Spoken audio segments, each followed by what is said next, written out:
हैं PSJMD। चलिए आज की कहानी की ओर।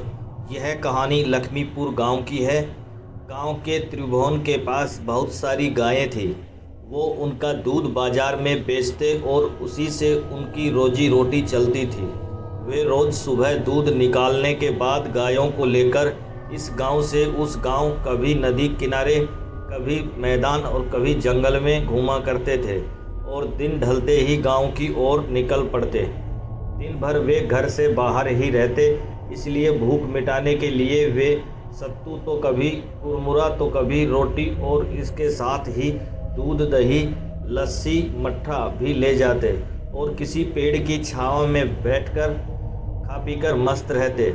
प्यास लगने पर किसी गांव के बाहर लगी ट्यूबवेल या फिर कुएं से पानी निकाल कर पी लेते। वैसे तो ठंडी के दिनों में वे पानी भी ले जाते, लेकिन गर्मी के दिनों में पानी गर्म हो जाने के कारण से वे पानी नहीं ले जाते थे। बोर होने पर पुराने गाने गुनगुनाते, यही उनकी दिनचर्या थी और वे इससे बहुत खुश थे। एक बार की बात है, त्रिभुवन बीमार हो गए और ऐसे बीमार हुए कि ठीक होने का नाम ही नहीं ले रहे थे। एक दिन बीता, 2 दिन बीता, लेकिन कोई आराम नहीं हुआ और उधर गायों का बुरा हाल। उन्हें तो सिवान में घूम घूम कर चरने की आदत थी। वे रंभा रंभा कर आसमान सिर पर उठा ली। त्रिभुवन की पत्नी पुलाव वगैरह गायों को खाने के लिए देती, लेकिन गाय उसे खाना तो दूर देखती भी नहीं थी, मानो अनशन पर बैठ गई हो। उस पर दिन भर खूंटे के इधर उधर घूम घूम कर गोबर से पूरी जमीन कीचड़ कर दी। और कुछ तो इतनी सियानी थी कि नांद में ही पैर डालकर खड़ी हो गई। उनका हट देखकर त्रिभुवन बड़े परेशान हो गए। उनकी तो हिम्मत नहीं पड़ रही थी, तो उन्होंने अपने साले के लड़के को बुला लिया। उसका नाम राजेश था। वह 24 साल की उम्र में ही बहुत बड़ा होशियार था। उनके घर पर भी गायें थी, तो उसे इन सब चीज़ों की जानकारी थी। दूध दही खाकर गबरू जवान बन गया था। कोई उसे देखकर कह नहीं सकता था कि वह 24 साल का था। उसे त्रिभुवन के सारे काम संभाल लिए। वह साथ में अपनी किताबें भी ले जाता और पेड़ की छाया में पढ़ाई भी करता। त्रिभुवन बड़े खुश हुए। गर्मी का दिन था। खेतों में घास गर्मी की वजह से ख़त्म हो गई थी और उस इलाके की जानकारी भी नहीं थी। वह गायों को लेकर पास के जंगल में पहुंच गया और कब वह घने जंगल में पहुंच गया उसे पता ही नहीं चला। दोपहर का समय हुआ था। राजेश को प्यास लगी। पानी गर्म हो जाने के कारण उसने पानी गिरा दिया था। वह इधर उधर जंगल में पानी की तलाश में भटकने लगा। अचानक उसे एक कुआं दिखाई दिया। उसकी जान में जान आई। वह झट से कुएं के पास पहुंचा तो देखा गर्मी के कारण पानी काफ़ी नीचे जा चुका था।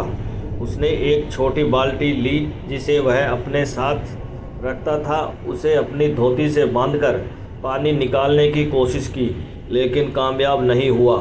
पानी काफ़ी नीचे था। उसने बहुत कोशिश की, लेकिन कुछ नहीं हुआ। वह थक गया था और पसीने से पूरी तरह भीग गया था। वह हारकर पेड़ की ओट लेकर बैठ गया। तभी उसे पायल की छम छम की आवाज़ सुनाई दी। वह चौंका कि इस जंगल में और दोपहर के समय कौन आ सकता है। उसने पीछे मुड़कर देखा तो एक बेहद खूबसूरत लड़की अपनी कातिलाना अदाओं के साथ राजेश की ओर चली आ रही थी।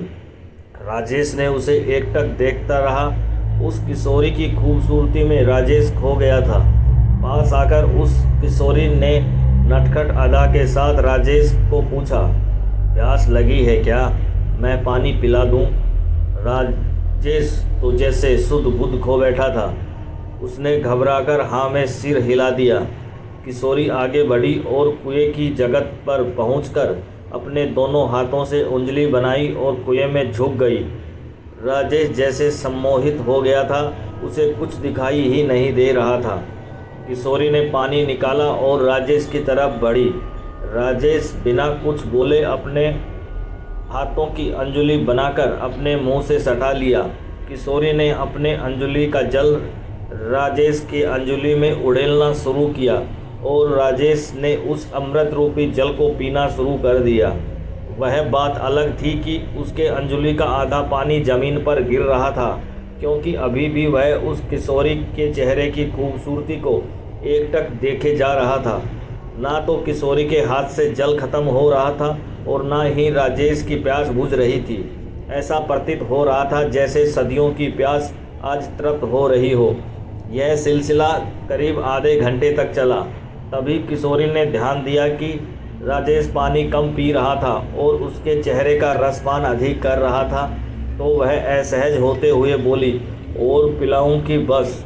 राजेश कुछ बोल ना सका, सिर्फ ना में सिर हिला दिया। उसके बाद उस किशोरी ने प्यार भरी आवाज़ में कहा, अच्छा मैं चलती हूँ। राजेश अब भी कुछ नहीं बोला, सिर्फ हाँ में सिर हिला दिया। वह किशोरी बल खाती हुई जंगल में गुम हो गई। राजेश कुछ देर कुएं की जगत पर बैठा रहा और फिर अचानक वह उठा और गायों की ओर चल दिया। लेकिन अब उसकी चाल बदल गई थी। उसके मन में प्यार के अंकुर फूटने लगे थे। गायों को लेकर राजेश घर पहुंचा। आज वह बहुत ही खुश था। उसके मन में प्यार की तरंगें हिलोरे मार रही थी। वह रह रहकर कोई प्यार भरा गीत गाने लगता था। उसकी भूख प्यास सब गायब हो गई थी और वह खोया खोया सा रहने लगा। उसे हर समय वही क्षण दिखाई दे रहे थे। उस खूबसूरत चेहरे को वह भूल ही नहीं पा रहा था। उसने रात को खाना भी नहीं खाया और सोने चला गया, लेकिन नींद कहाँ आ रही है। वह करवटें बदलता और प्यार के तराने छेड़ता। उसे कुछ समझ ही नहीं आ रहा था कि उसे क्या हो गया है, क्यों उसकी भूख, उसका चैन, उसकी नींद उड़ गई है। अचानक उसका दिमाग ठनका और वह डर के मारे कांपने लगा। उसका बदन पसीने से लथपथ हो गया था। वह जोर से चीखा और जब तक त्रिभुवन और उसकी पत्नी आती वह बेहोश हो चुका था। त्रिभुवन उसके चेहरे पर पानी छिड़के और भी जतन किए, लेकिन कोई फायदा नहीं हुआ। तभी त्रिभुवन की पत्नी ने हनुमान चालीसा का पाठ किया। अभी 2 ही लाइन उन्होंने पढ़ी थी कि राजेश तेज आवाज़ में हंसा, लेकिन आश्चर्य यह था कि यह हंसी राजेश की नहीं होकर किसी लड़की की थी। अब तो त्रिभुवन और उसकी पत्नी दोनों के प्राण सूख गए। वे वहां से तेजी से निकले और पास के ही गांव के ओझा के पास पहुंचे और सारा माजरा कह सुनाया। इस पर ओझा ने कहा कि जंगल में ही कोई बात हुई होगी, चलो घर चलकर देखते हैं। ओझा त्रिभुवन और उसकी पत्नी जैसे ही बाहर निकले, एक काली बिल्ली ने तेजी से उनका रास्ता काटा। उस ओझा ने कहा कि चुड़ैल कोई छोटी मोटी चुड़ैल नहीं, इसे हम अकेले नहीं संभाल सकते। आप गांव के और भी लोगों के साथ लो और वहां सभी लोग एक साथ गायत्री मंत्र का ऊंचे स्वर में जाप करेंगे और यह घंट शंख बजाएंगे। कोई थोड़ा भी नहीं डरेगा। वह तमाम तरह के हथकंडे अपनाएगी, कभी रोना, कभी मायूस होना, कभी डराना, लेकिन सबको पाठ जारी रखना है। जैसे ही सभी लोग त्रिभुवन के घर पहुंचे तो एक तेज हंसी के साथ ही राजेश छत की चारदीवारी पर चलने लगा। सबके होश उड़ गए, लेकिन किसी ने हार नहीं मानी और गायत्री मंत्र का जाप शुरू कर दिया और साथ ही घंट शंख आदि बजाना शुरू कर दिया। रात के समय इस तरह की आवाज़ से अगल बगल के गांव वाले भी बहुत ही अचंभित हुए और गुटों में वे भी इस गांव की तरफ आने लगे।